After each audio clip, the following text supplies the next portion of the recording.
and I'm your physics teacher. जी बेटा, आज मैं चैप्टर नंबर 12 के नेक्स्ट टॉपिक के साथ आपकी खिदमत में हाजिर हूँ।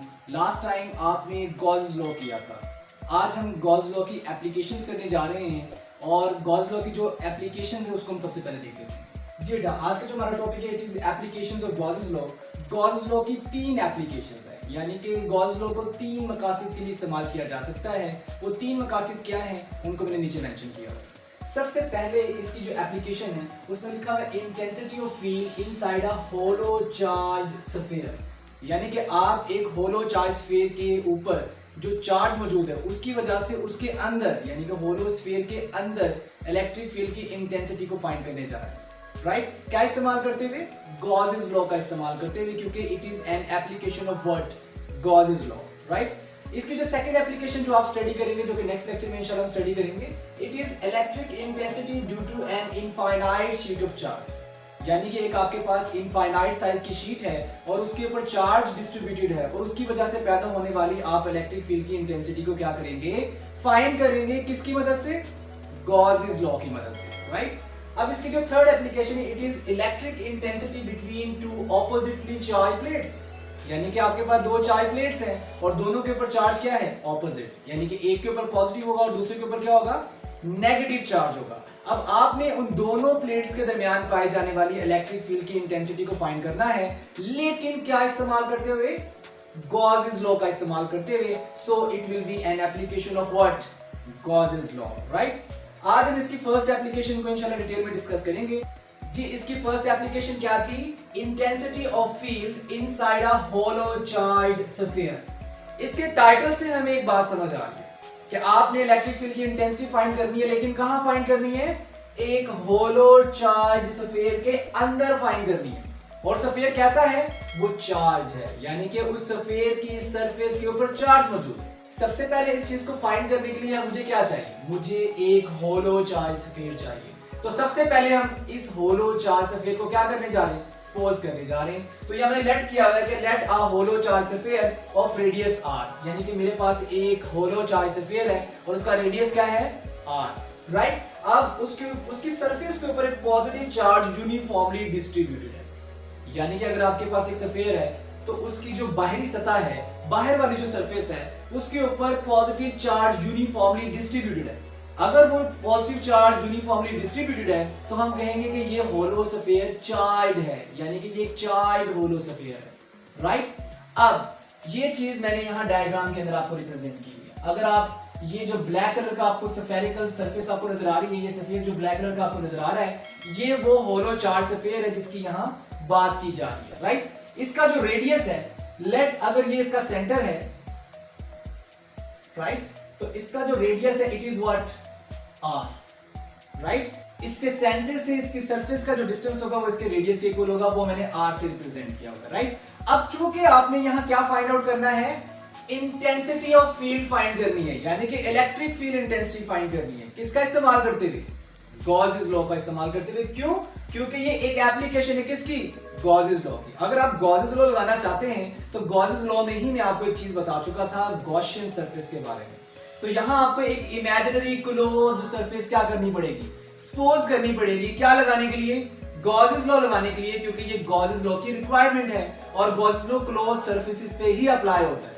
अब मैंने इसकी इंटेंसिटी को कहां फाइंड करना है? अब मैंने इसकी इंटेंसिटी को इस होलो चार्ज स्फीयर के अंदर फाइंड करना है। और ये होलो चार्ज स्फीयर कैसा है? इसकी सरफेस के ऊपर एक पॉजिटिव चार्ज यूनिफॉर्मली डिस्ट्रीब्यूटेड है, यानी कि हर तरफ एक जैसा चार्ज मौजूद है, इसकी डिस्ट्रीब्यूशन यूनिफॉर्म है। राइट, अब चूंकि मुझे इसके अंदर क्या करना था? होलो चार्ज स्फीयर के अंदर फील्ड की इंटेंसिटी को फाइंड करना था, तो मैं इस होलो चार्ज स्फीयर के अंदर एक क्लोज्ड शेप की गॉसियन सरफेस सपोज करूंगा। और वो गॉसियन सरफेस कैसी सपोज की गई है यहाँ? वो भी स्फेरिकल सपोज की गई है, लेकिन चूंकि वो अंदर सपोज की गई है तो उसका रेडियस और उसका साइज क्या होगा? बाहर वाले चार्ज स्फीयर से छोटा होगा। तो इसका जो रेडियस है वो r डैश लिया गया है, कुछ यहां से यहां तक, दिस इज r डैश, और मैंने यहां मेंशन किया हुआ है r dash less than r, यानी कि r डैश जो है, जो कि गॉसियन सरफेस का क्या है? रेडियस है, वो छोटा होगा किससे या कम होगा किससे? बाहर वाले चार्ज स्फीयर के रेडियस से, क्योंकि वो उसके अंदर सपोज किया गया है। राइट, तो ये आपके पास क्या है? ये आपके पास गॉसियन सरफेस है, ये रेड वाला जो आपको सफेद नजर आ रहा है, जो आपने सपोज किया है क्या करने के लिए, गॉसेस लॉ को अप्लाई करने के लिए, it is a Gaussian surface according to its definition, right. अब हम आगे चलते हैं, हम यहाँ गॉसेस लॉ को अप्लाई करने जा रहे हैं, क्या फाइंड करने के लिए, इस टाइटल के मुताबिक हमें क्या फाइंड करना है, इंटेंसिटी ऑफ फील्ड, यानी कि ई फाइंड करना है, इलेक्ट्रिक फील्ड की इंटेंसिटी को फाइंड करना है। कहां फाइंड करना है, इस चार्ज स्फीयर के अंदर, right, inside this hollow charge sphere. अब अगर इसके अंदर फाइंड करना है तो इसके अंदर ये जो मैंने गॉसियन सरफेस पोज की हुई है, यहां मैं गॉसेस लॉ अप्लाई करने जा रहा हूं। तो गॉसेस लॉ क्या है, phi E electric flux is equal to 1/एप्सिलॉन not into total charge enclosed. अब यहां जो ये कैपिटल Q है, ये इनक्लोज्ड चार्ज है। ये चार्ज इनक्लोज्ड कहां होता है, ये चार्ज गॉसियन सरफेस के अंदर इनक्लोज होता है। अब आपको नजर आ रहा है कि इस गॉसियन सरफेस के अंदर कोई चार्ज मौजूद नहीं है। अगर ये गॉसियन सरफेस के अंदर कोई चार्ज मौजूद नहीं है तो यहां इस कैपिटल Q की वैल्यू क्या होगी, zero, because charge enclosed in this Gaussian surface is zero. If it is zero, अगर मैं यहां जीरो लगाऊं तो मेरे पास इलेक्ट्रिक फ्लक्स की वैल्यू क्या आ जाती है, जीरो आ जाती है, राइट। लेकिन मुझे तो फ्लक्स नहीं फाइंड करना था, मुझे क्या फाइंड करना है, मुझे फील्ड की इंटेंसिटी E फाइंड करनी है।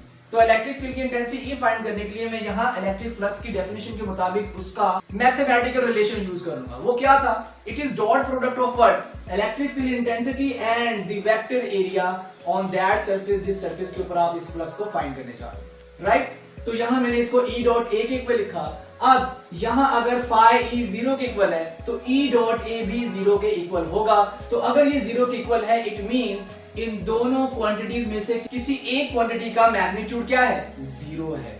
इट मींस कि या तो एरिया जीरो है या इलेक्ट्रिक फील्ड की इंटेंसिटी जीरो है, राइट। अब एरिया जो है ये एक डेफिनेट क्वांटिटी है। डेफिनेट मतलब अगर कोई ना कोई बॉडी एग्जिस्ट कर रही है, इसका मतलब उसका एरिया तो कभी भी जीरो नहीं हो सकता।